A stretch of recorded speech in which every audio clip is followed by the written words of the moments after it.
i unrhyw brodas arall yn ei dithrefnu, mae brodas Sian a Stewart yn mynd i fod yn fyw ar S4C. A mae'n mynd i fod ar draeth.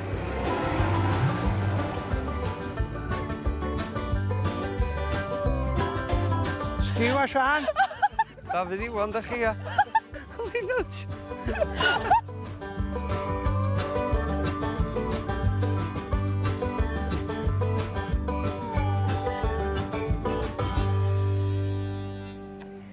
Helo, na, noswaith a chroeso cynnes iawn i Priodas 5000 o'r traeth. Da ni'n darlledyn fyw o draeth bendigedig iawn, Trefor.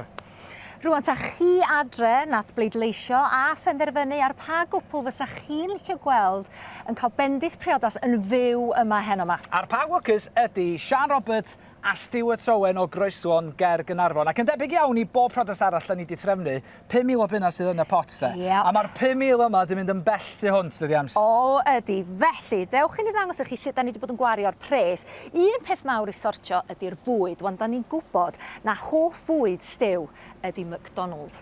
Triple cheeseburger, ond heb y cheese. Ac yn sortio hwn i ni, mae Will, felly beth sydd ar y fwyd, Len? Burgers. Yep, ond deud y cyfan. Yep. Edrych ymlaen at hwnna, diolch i Diolch yn ti. A na fo, mae'r bwyd di drefnu. Mi fydd fama'n llawn gwesteion yn y man ac un sy'n arwain y fendith. Fel da chdi clywed yn barod, dwi'n siŵr, ydy neb llai.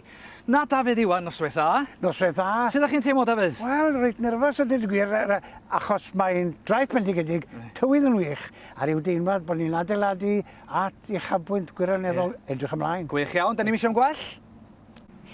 Un peth sy'n angen reidiol ar gyfer parti da ydy cerddoriaeth. A drychwch, da ni wedi llwyddo i gael band pres Llaregib yma. Hiya boys, lyflu'ch gweld chi. Barry, da ni mor falch bod chi yma.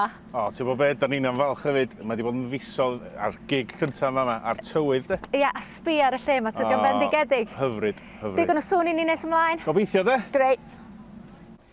Wel, mi oedd Emma'n sôn fod cael band mewn priodas yn angenrheidiol. Wys yn ambell hyn yn dadla fod cael bar hefyd, a mae yna ddigon o win gwyn yn y bar yma i gadw Sian yn hapus drwy gydol y nos. Iawn, ta dyna ni, digon o betrol yn yr injan. Dewch felly ni ddod i nabod Sian a Stew rhyw fymryn yn well.